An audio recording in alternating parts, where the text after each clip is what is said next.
Well, this week on Carey's Corner, Carey talks about the history and impact of lacrosse, including a Needham native whose name appears on the 2016 National Lacrosse Hall of Fame. Let's take a look.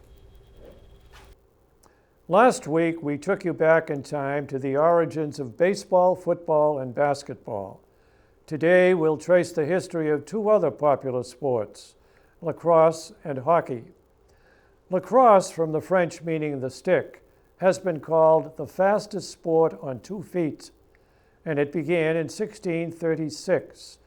The game, which was more like a war between Native American tribes in Canada, sometimes involved hundreds of players stretching across a mile of uneven fields.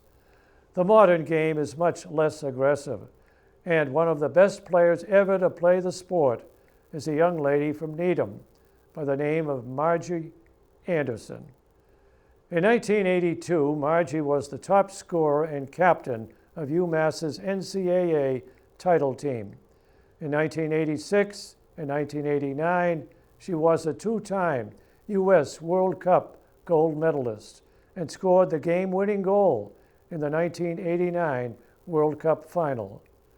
When compiling a list of the top 10 athletes our town has produced, the name Margie Anderson, the newly inducted National Lacrosse Hall of Famer, certainly has to be on that list.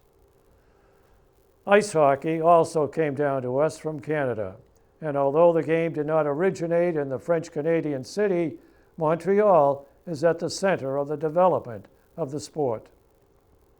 On March 3, 1875, the first organized indoor game was played at Montreal's Victoria skating rink between 2 9-player teams, including Johnny Creighton and several McGill University students. On a personal note, I first took up hockey at the age of 20 in an outdoor rink in Montreal. I learned quickly that even at 20 degrees below zero, you can work up a sweat. It's a great game. I wish that I had started playing when I was younger. Until next week, this is Rich Carey reminding you that at Carey's Corner, you always have someone in your corner.